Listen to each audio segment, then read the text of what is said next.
watching the videos for clarity because we have to be on the same page. And if you do your research, I could come to me with information I might not know. So, so we could add on to that cipher. But the videos that I've been doing lately have been getting great views compared to, us just starting our videos over again. The views that we got is not bad. You know what I'm saying? So we thankful for that. And we've been getting commentary on the videos, which we encourage. We love the commentary. And, but the thing about it though, I'm not dealing with this from a dogmatic religious perspective when I'm dealing with the history of the original Arabs or the Hebrew Israelites being original Arabs. I'm saying that Israelites are Arabs based upon the definition of the word Arab. One of the word for Arab means mixed, but it also means wanderer. And Beni Israel wandered throughout the wilderness, what makes them an Arab. That's based upon that definition. And I want to make it clear that I'm not denying our Hebrew Israelite ancestry because our prophet Muhammed said that Jesus was our brother. That's right. Islam. And Jesus was from the tribe of Judah. That's right. And through our literature, it tells us the great father through which Jesus came, and those fathers which Jesus came was from Abraham through the line of Judah. That's right. So we're not denying our Hebrew ancestry, but we got to understand that when the Hebrews was in West Africa, they did not stay isolated amongst themselves. They was amongst other tribes of people who they amalgamated with and produced offspring from that amalgamation. And we know through the previous demonstration that the original dark Arabs, the Moors, came into West Africa thousands of years before the transatlantic slave trade or the sub-Saharan slave trade. Islam? Now we're gonna read because I got brother Jeff L's book again because we read something and I think y'all did it went above your head a little bit. Yeah, definitely 101. So we're gonna read it again and I'm gonna ask y'all a question. So we're gonna read from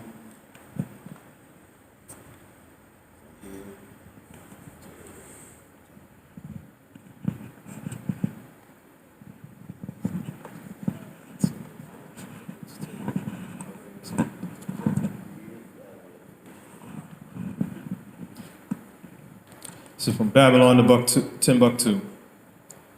About 3 years after the Civil War, Askia emulated Mansa Kakan Musa of Mali by undertaking a long pilgrimage to the holy cities in the east. His cavalcade consisted of a vast number of infantrymen and cavaliers. On this pilgrimage was also a retinue of 1,500 princes and chiefs of the empire. While Askia was in Mecca, he spent 100,000 pieces of gold. This was more than any other ruler had spent. In Mecca, he purchased a garden and set up a charitable institution for the people of the Sudan. He gave to the Caliph of Baghdad. The Caliph of Baghdad, right? Anybody know what Baghdad is at?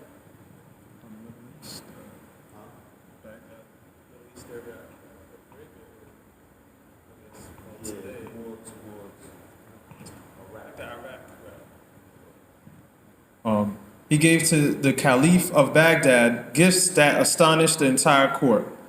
These contributions surpassed all other kings. The Caliph of Baghdad, Abbasid. Abbasid. Have we been talking about the Abbasid dynasty? Islam. Who are the Abbasids? That we said that the Moors had problems with the Abbasids. The Umayyads had problems with the Abbasids. So some of the remnant of the Umayyads had to flee into Lake Chad area, and the people in that area is the product of that remnant that came there. So those people, those Moors there have the Umayyad bloodline, but they were running from the Abbasids. Now the Abbasids, who were the Abbasids? The Abbasids, Abbasid was 68 AD to 654 AD, was the uncle of Muhammad and the founder of the Abbasids school of thought. in Sudan. Today, another confirmation Muhammad was a Moor. The Abbasids were the son of Abdul Muttalib. So this is the uncle of the Prophet Muhammad, these Abbasids. Now, the Abbasids that was in Baghdad, they felt that they were the rightful heirs because they were related to Muhammad through the uncle. But the rightful heirs is related to who? Ali through who though? Yeah, come on, talk, man. Fatima through the sons, their sons. Yeah. So the rightful heirs, they had three, one passed away. The rightful heirs of the caliphate is through Ali, through Fatima, through the sons. Because Ali, he had married other women and had other children, and they try to claim to be the successor or caliphs through that particular lineage, but that's not true. So the Abbasids in Baghdad was trying to say that they're the rightful caliphs because they were related to Muhammad through his uncle. But the true people who the caliphate is passed on through Ali, through Fatima, through the sons. You understand? So it was the Abbasids who gave problems with the Umayyads. So, but Askia, Muhammad, he gave tribute to Baghdad, to the Abbasids, because they were in power at that time. You understand? The Caliph of Baghdad, Abbasid Motiwekil, was immensely impressed with Askia. With the Caliph's consent, Askia was made his deputy in Sangay, and as a sign of his authority, the Caliph gave Askia a green fez and a white turban. So the sign of authority from the Abbasids in Baghdad, who came through the lineage of Abdul Muttalib, the uncle of Prophet Muhammad, because they were the seat of authority at that time in Baghdad, they gave Askia Muhammad the green fez and a white turban as a symbol of authority. So our fez and our turbans that we wear are symbols of authority. Islam? Islam. Now you want this to add on?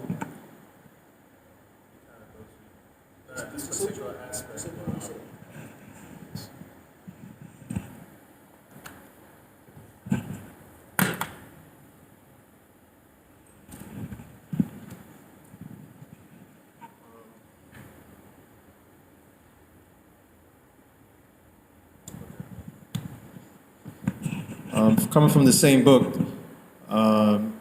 this is more evidence showing black or so-called black Arabs and how Ethiopians were in Arabia,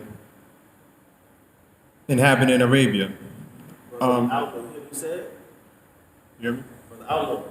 You heard what you said? Let's talk up, because this is something you asking me about. Yeah, I'm just going to read an excerpt that's showing even going way back to the Kushites, how Kushites inhabited vital parts of Arabia. It says here, because Ethiopians lived around the Persian Gulf in northern Arabia, it is highly probable that they migrated toward the southeast and southwest. It is obvious that the Kushites inhabited vital parts of Arabia before the birth of the progenitors of the Arabs. Who's the progenitor of the Arabs? Ishmael. Well, yeah, Ishmael, but they saying prior to that they had Arabs. Abraham. Okay, yeah. Okay, that makes sense. Rama, the son of Cush, was the father of the Kushite Sheba and Dedan. Genesis chapter 10, verse 7, you can see the lineage. About 2300 BC, the tribe of Rama became remarkable merchants. You can see that in Ezekiel 27:22 as well. The descendants of Rama lived in southeast Arabia, and the descendants of Havilah resided in southwest Arabia, which is Yemen. This Havilah was the son of Cush. Moreover, Cush was the patriarch of all the Ethiopian tribes in Babylon, Arabia, India, and on the Nile River. The Kushites were residents of Arabia soon after the confusion of the tongues at Babylon. But Ishmael, the father of the Arabs, was not born until 1896 BC. My conclusion is that the Ethiopians were in Arabia before the Arabs. See, remember I'm saying that? Islam. That's my point. The Kushites exist in Arabia before the Arabs who come from Ishmael. But the original so-called black Kushite Arabs, the Moors, were already in Arabia prior to the Ishmaelites even inhabiting that land. Islam? Islam. Now, what's our perspective on hadiths? What's our perspective? What is a hadith? What is our perspective here as More Science of America, Symbol 21-3? Hearsays. We speaking for us. What you said? Hearsays. It's hearsay? But okay, that's cool. What is a hadith? I've been talking about this for like a while now. What is hadiths? You said it's hearsay, which is correct. What? This is what people say or believe what the prophet said. Okay. Anybody else got anything about it? Say anything about it? Okay. Oral statements. Hadiths are hearsay. Most of the hadiths were written hundreds of years after Muhammad was long gone.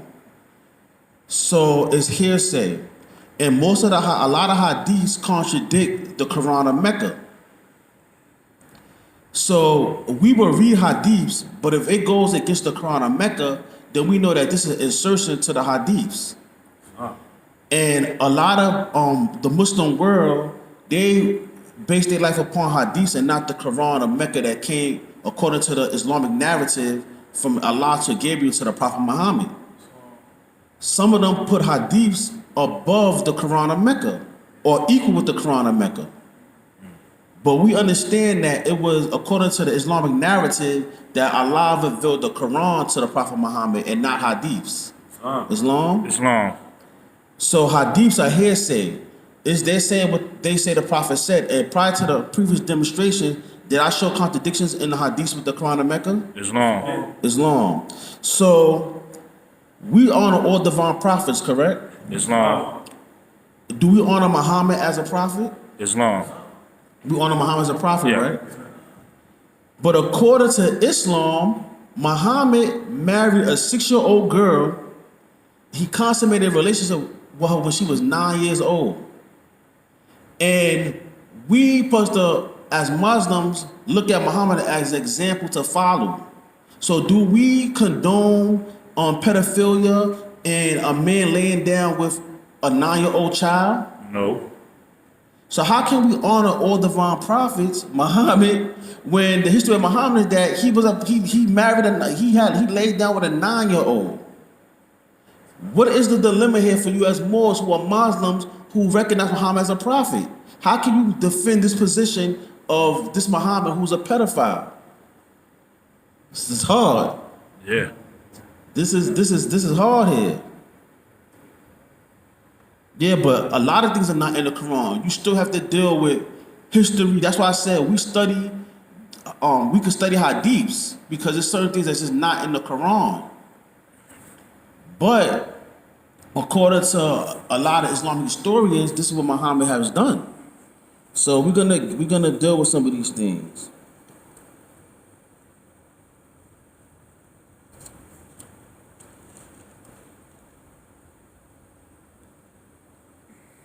So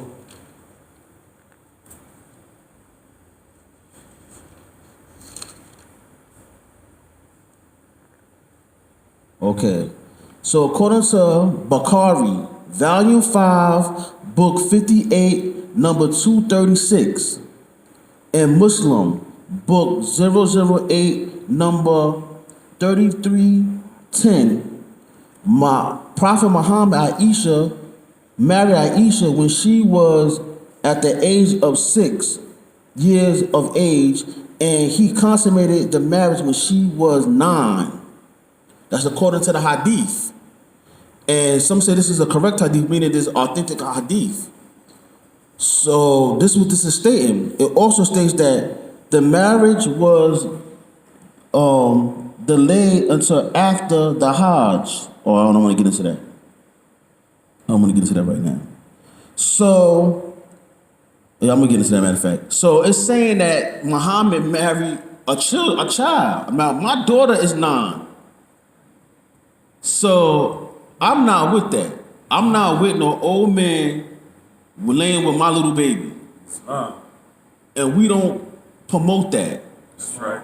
But we honor Prophet Muhammad.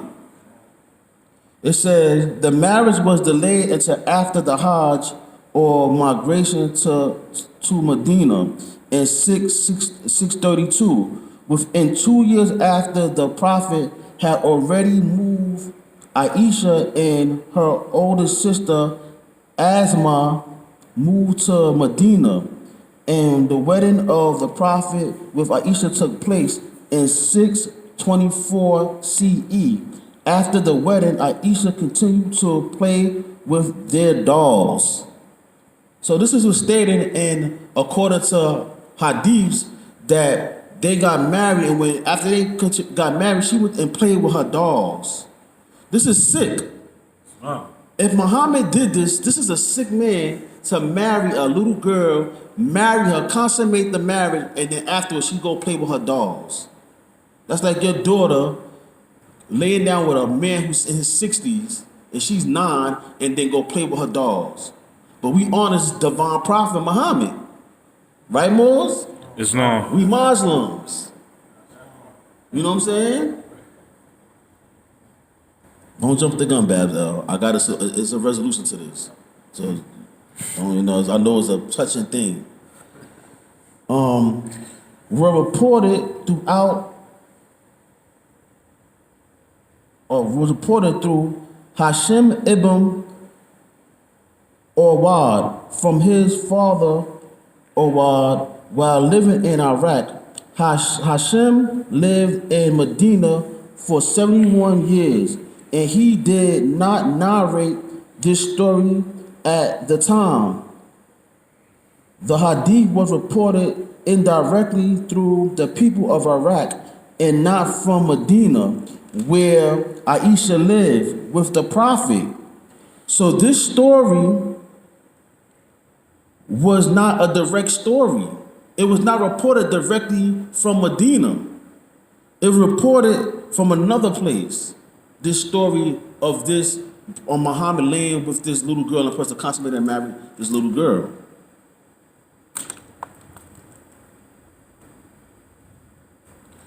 It says Yaqub ibn Shaba and others disagreed with the alleged narration of Hashim, which were reported through the people of Iraq. It is also reported that Hashim's memory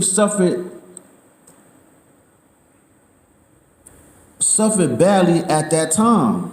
So when this narration was made, it was something that was not directly from Medina. It came from Iraq, and the person who narrated this, according to Yaqub ibn Shaba, that Hashim memory was suffering at that time. Had a bad memory at that time. The Prophet himself never said that he married Aisha when she was 6 and had sex with her when she was 9. The most important question is, what led Aisha to disclosing the age of her first sexual experience with the Prophet to the public, in public so openly? Think about this. Why would she openly display or talk about her sexual relationship with the public so openly to people for? If this took place, while none of the other wives have done so. You can't find any other women talking about their sexual relationship with the Prophet, but according to hadiths, why would she be so openly to discuss her sexual relationship with the Prophet so openly? And if you understand Islamic law, Islamic women, that's something that would not be done. Islam. Especially during the time of Muhammad when Islam was in its pristine purity. So why would this young girl talk about her sexual relationship publicly with the Prophet Muhammad, if this was true? Does this make sense? I might be moving a little bit fast. So now we have that the narration, those who narrated that Muhammad had laid down with this girl when she was 9 years old. It was at the time people did not agree with this. They were saying that this was not true, that Muhammad never said this and that this was never done. Yaqub ibn Shaba was one of them that did not agree with this. He disagreed with the alleged narration. He says Hisham suffered from a bad memory at that time. You understand? Wow. The Prophet, with a 9-year age of Aisha, the Prophet migrated to Medina in 622 CE and married Aisha in 624 CE. It is not logical to assume that immediately after moving to Medina, the Prophet married Aisha, that the reality was that he had to find shelter first, get a house for his own. So they want you to assume that at this time that he immediately married Aisha, but he don't have a home, he don't have shelter, nothing for himself at this time. So they want to assume that he just immediately married Aisha with no place to stay when he went into Medina. That's one of the things. So we have three things so far. We have that at the time, Yaqub ibn Shaba did not agree with the alleged narration from Hashim that the Prophet Muhammad laid down with a 9-year-old girl. And we have another thing, that while Aisha publicly talk about her sexual relation with the Prophet Muhammad to the public openly, and we can't find none of the other wives of Muhammad talk about their sexual relationship with him. Islam? Islam.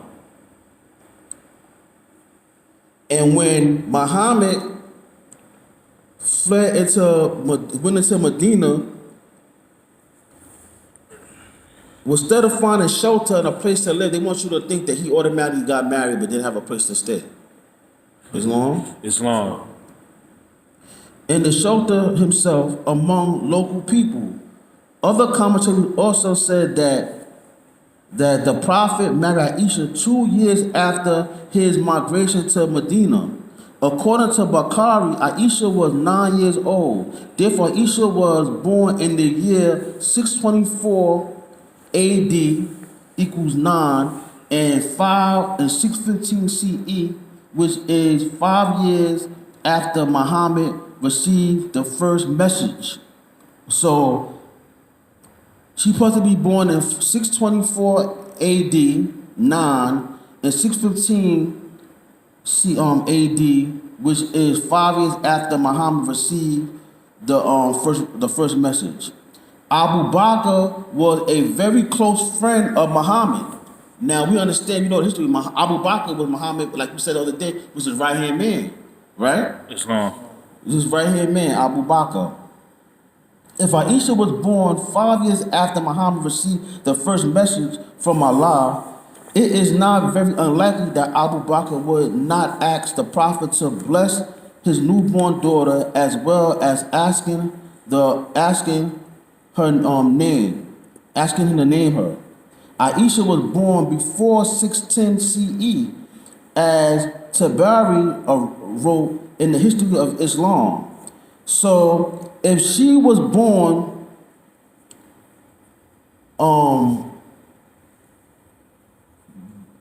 before the message was received from the first revelation, or after, then why would he not ask his best friend, his close friend Muhammad, to name her these different things if she was born prior to the receiving of revelation? According to the narrative by Ahmed ibn Habal, after the death of Khadijah,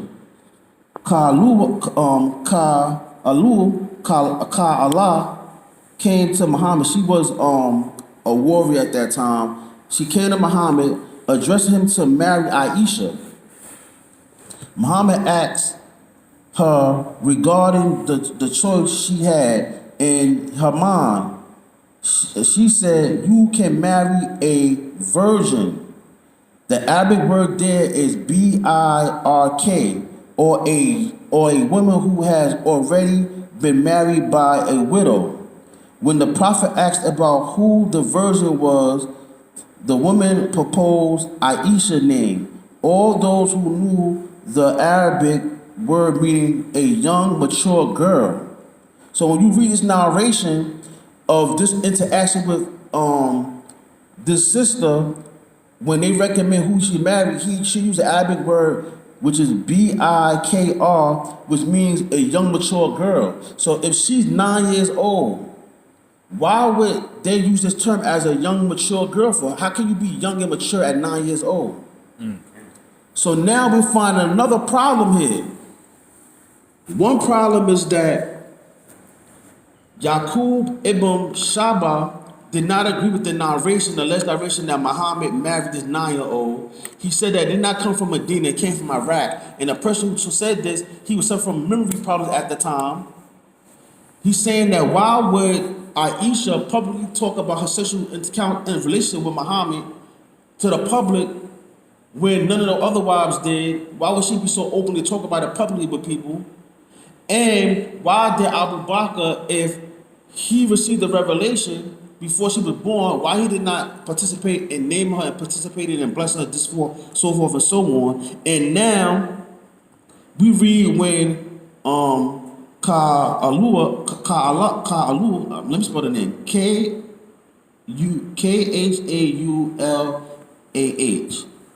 Kala proposed Aisha's name. She used the word for young, mature girl. Islam? Islam. Are y'all following me? Islam. Cause I feel like I'm talking a little bit fast, maybe. You got me? The problem with the 9 years age of Aisha, Khadijah died in the year 619 CE. After Khadijah's death, Ka'Allah came to Muhammad and asked him to marry Aisha, who is a young virgin or a young mature girl. Then according to Bukhari, Aisha was 4 years old in 619 CE. If Aisha was 9 years old in 624 CE, then she was born in 615 CE. How could a 4-year-old minor girl be a young, mature girl? Aisha must have been then at least 13 or 14 years old when she was considered to be a young, mature girl. So she had to be between the age of 13 or 14 years old to be considered a young, mature girl. She was not a 6-year-old or 9-year-old. She was between the age of 13 and 14 years old when she was considered a young, mature girl to be taken as marriage by the Prophet Muhammad. But you understand that the pale-skinned Arabs and the red-skinned Arabs, they are pedophiles by nature. So what they do, they insert pedophilia and other sick racist hadiths and to promote their sickness and madness because they were already a pedophile culture already, a lot of the pale-skinned Arabs. They were already into pedophilia. So what they did, they created hearsay and myths and put it into hadiths and used Muhammad's name to show their dirty religion. It's not too different when you read the Talmud and the Mishnah with the Jews. How they want to insert pedophilia into their madness. So she was not 9 years old when he consummated the relationship with her. She was between the age of 13 and 14 years old. Is that still bad? That's not too good either, but it's not 9. But we're gonna make it a little bit better. We're gonna move on. Islam? Islam. That put Aisha age as 13 or 14 minimum. In 619 CE, in 18 or 19 likely years of Aisha's birth was in 619, she 13 or 14. 605 CE to 606, this also agrees with the historian Ibn Tabiri. reported that Aisha was born before Islam. So now, this is saying that if he met her at 13 or 14, by the time he consummated his relationship, she was at least 18 or 19 years old.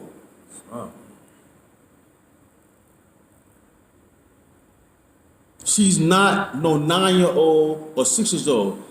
She's a consummated relationship at 18 or 19 years old. Aisha, likely years of Aisha's birth was in 619, 13 or 14. So in 605 CE to 606 CE, this also agrees with the historian Taberi reported that Aisha was born before Islam. So he's saying that this coincides with what I said earlier. She was born before Islam, not after Islam. Thus, it is reasonable to assume that Aisha accepted Islam at the same time of her parents in 610 CE. And at that time, she was at least 5 years old was 5 years old. The condition of the when you take the Shahada requires one to be understanding that the without distress, even 5-year-old is not enough to understand of the Shahada. This is also this puts Aisha's date of birth is 605 CE. This changes the date because according to Islam, you cannot take the Shahada if you're not on you don't understand what you're doing. You have to be You have to be competent. You have to be an understanding age to take the Shahada. So she could not have been a child at the time when she took the Shahada. She had to be of an age of understanding at the time. Islam? So Khadijah died in 619 CE, and at that time Aisha was 14 years old. 619 to 605 perfectly matches up with that sister's name that I was trying to pronounce. You know, the Arab names are kind of hard sometimes. Describes of Aisha as mature young girl. Aisha was at least 19 years old when Muhammad married her in 624 CE. So she was at least 19 years old. She was not a 9-year-old when he consummated the relationship with her. Islam. Hold just 1 second.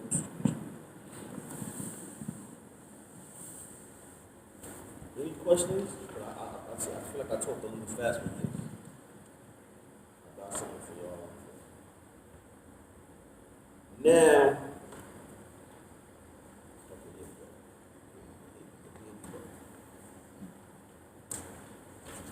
I want you to read this.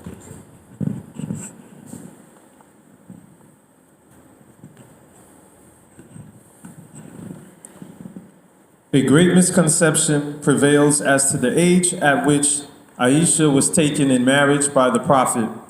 Ibn Sa'id has stated in the Tabagat,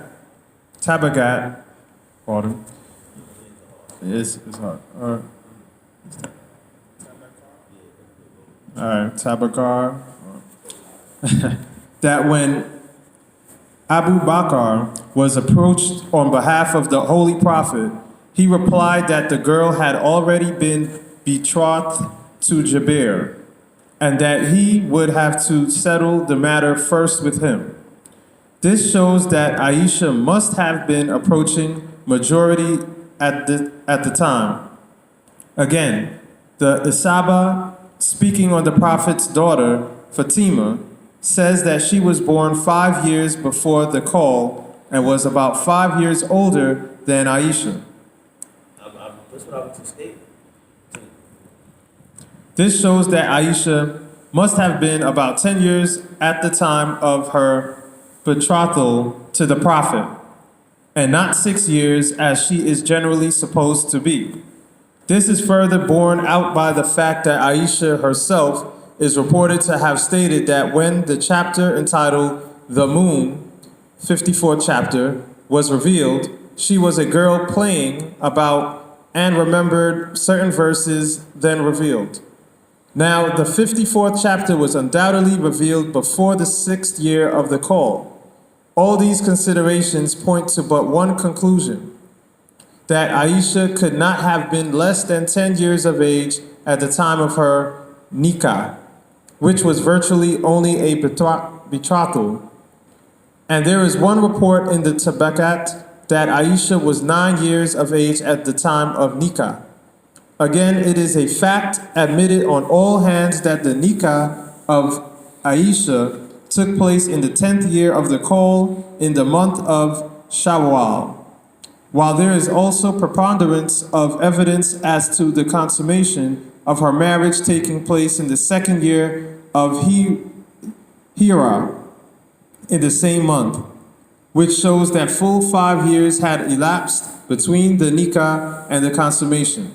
Hence, there is not the least doubt that Aisha was at least 9 or 10 years of age at the time of the betrothal and 14 or 15 years at the time of marriage. Islam. So you see that it's saying that she was married at the age of 14, 15. This say that my information says that she was introduced to Muhammad around 14, 15, but they consummated when she was 18 to 19 years of age. Islam. Now, we're gonna somebody go to Numbers 34 and 18.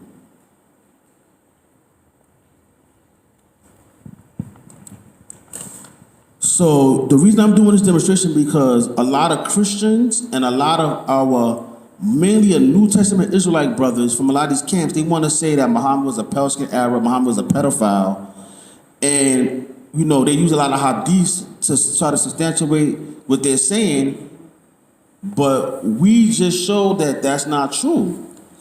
But just like the pale-skinned Arabs want to assert pedophilia hadiths to promote their pedophilia, so do a lot of Jews do the same thing. And just like they want to go on social media and use hadiths to try to say that Prophet Muhammad lay with a 9-year-old little girl, we could use their hadiths to show that they did the same thing. Now let's get that verse that you got. Numbers chapter 31, verse 18.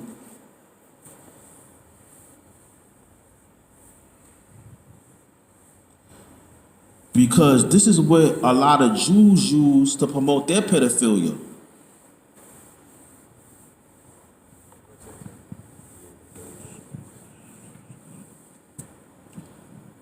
But save for yourselves every girl who has never slept with a man.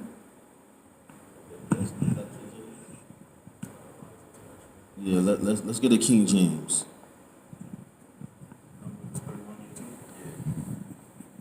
Gotta get a King James, brother. Go ahead with your Joe Witness's Bibles and all that. Come on, man.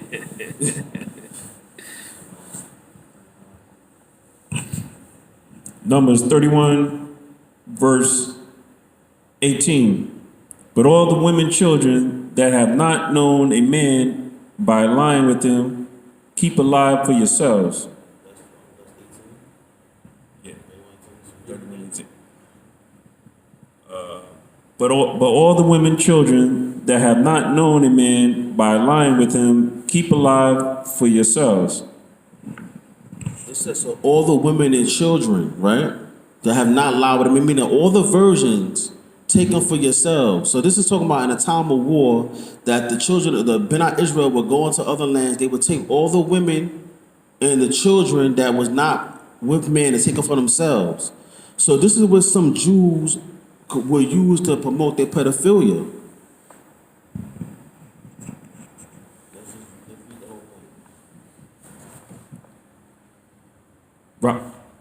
From Robert? Oh, everything, okay. Said Samuel, Abba agrees with me in the case of a girl who is under 3 years of age and 1 day. Wait, you hear this? Yeah. This is what the Jews, or we could say Israelites, will promote with their pedophilia. So they want to say that Muhammad was a pedophile, but we just showed that that was not true. I'm gonna go through this a little bit again so y'all can get more clarity because I feel I went through it fast. I feel y'all didn't really grasp what I'm talking about. But this is what Jews and some Israelites would use to promote their pedophilia. They'll use that scripture where it says to take, women and children to yourselves who have not laid with any man, meaning come and take all the virgin females whether they're children or women, right? So now they'll use this, which is not a part of the Torah, to promote their pedophilia. Since cohabitation with her constitutes no kinyan, the bridal chamber also constitutes no kinyan. Rabbi said, we also learned a similar baratha. A girl who is 3 years of age and one day may be betrothed by cohabitation. What that mean? That means like long as she lives with you, that it's all good. What does that mean? What does it say? A girl who is 3 years of age and one day may be betrothed by cohabitation. She could be married at the age of 3 in one day. Yeah, but it's deeper. It's so about sex. Oh, yeah. Let's get to the Okay, yeah, pretty much it's saying that she's 3 years and one day, yeah, you can have sex with her. keep on going. If a Levir cohabitated with her, he has thereby acquired her. One incurs through her the guilt of an intercourse with a married woman. She defiles her cohabiter in respect of his imparting defilement to the lower, as well as to the upper couch. If she was married to a priest, she may eat teruma, and anyone ineligible who cohabitated with her causes her ineligibility. Thus only a girl of the age of 3 years and one day who is rendered ineligible by cohabitation is also rendered ineligible through the bridal chamber. But Now, for my Hebrew Israelite brothers, which I know that y'all don't adhere to this document, but would I be disingenuous to force this document on y'all and say that y'all are pedophiles because of this document? Would I be wrong? And use that little verse out the Torah to substantiate the claim that it was justified what this document is saying for y'all to lay with 3-year-old little girls? So it's disingenuous to pull out a hadith that's not from the Quran or Mecca and put it on us and say that this is what we do. You have to be just in your actions and what you're saying. Just don't go on social media just to persuade the audience because you want to get membership. Because we could do the same thing and use the Torah we just read and do in Numbers and then use that document and say that this is what y'all do. And this is y'all culture. But we wouldn't do that because we know that particular so-called black Israelite, Asiatics, this is not what they do. This is something that pale-skinned Jews do. Right. And when you read hadiths with 9-year-olds laying with grown men, it's something that pale-skinned Arabs do. It's not contributed to Muhammad, who was a Moor, a dark Arab. It's not contributed to the Prophet Moses, who was an original Israelite from the tribe of Levi. That's not what we do in our culture. But this is what pale-skinned Arabs and pale-skinned Jews do. So when you go on social media saying Muhammad lay down with a 9-year-old girl and you read hadiths that's not from the Quran, this is disingenuous. And if I came with this document and said this is what Israelites do, lay down with 3-year-olds, it'll be disingenuous because we know that's not taught in the Torah, that's not taught in the Quran or Mecca. And this is my point. My point is that when you read and understand that there were Muslims during the time that Bukhari was being narrated that did not accept that Muhammad laid down with a 9-year-old girl. I gave you the names of the person. When you read Tabari, writing historian, it agrees that she accepted Islam before Islam came into the area, not after. And that for her to take the Shahada, you have to be of a comparable age. You could not be a little girl. She had to be an age of understanding what she was doing when she took her, she bear witness with her parents. And that when she was introduced to Muhammad, she was 13 or 14 years old. And when they consummated their relationship, she was 18 or 19 years old. She was not a little girl. So we honor Muhammad the Prophet. Because that's not the culture of Islam to lay down with children. This is pale-skinned Arab culture. This is a pale-skinned Jew culture to lay down with little boys and little girls. And they use the Prophet's name to show their dirty religion. Islam. Islam? Islam.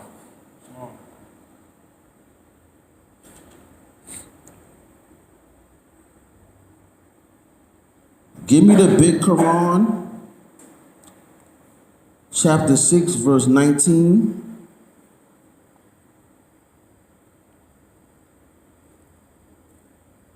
Whoever get it first, I got, my two sheiks and my brother who got to become a sheik one day. Islam. Said Monday? One day, you know? Matter of fact, since I got 3 big Qurans out, I could take this advantage of the situation right here.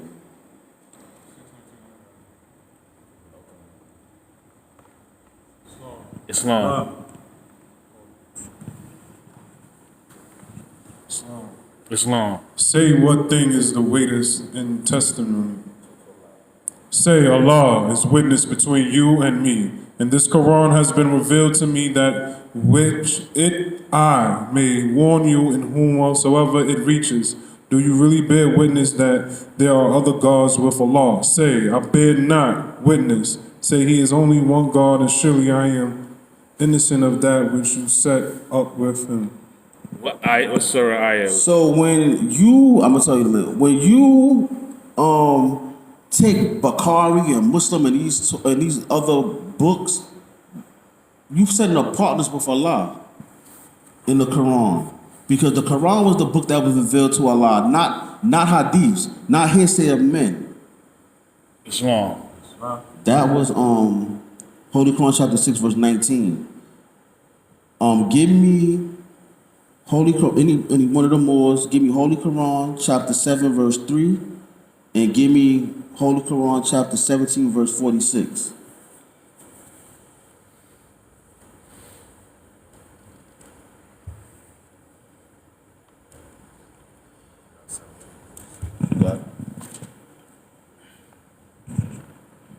Surah 17, ayat 46. And we put coverings on their hearts and deafness in their ears, lest they understand it. And when thou makest mention of thy Lord alone in the Quran, they turn their backs in aversion. Islam. Islam, Surah 7, Ayah 3. Follow what has been revealed to you from your Lord, and follow not besides Him any guardians, little do you mind. So this is saying you put the follow that was revealed from your Lord, which is the Torah, which is the Zabur, the book of Psalms, which is the Injil, which is the book of Revelations, and the Quran that came down from Allah through Gabriel to Muhammad, according to Islamic narrative. So why would you follow hadiths, hearsay, words of men that was written after Muhammad's death? That's not revealed books that promote a man laying down and having sex with a 9-year-old child. That's right. Islam? Islam.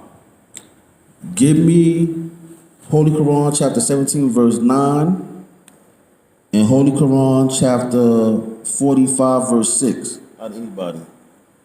I'll get to them.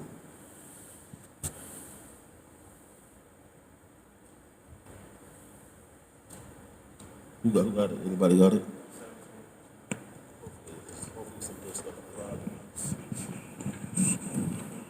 Surah 17, Ayat 9.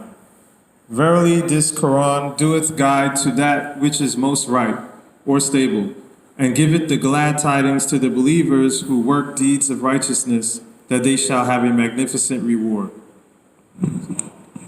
Just promoting the Quran of Mecca, just promoting hadiths. Quran of Mecca. All right. Anybody got anything? Surah 45, ayat 6. These are the messages of Allah, which we recite to thee with truth. In what announcement will they then believe after Allah and His signs? Islam. Read the Holy Quran chapter 33, verse 2. I think that's 31. If it's not 30, it might be 21. Yes, Holy Quran chapter 33, verse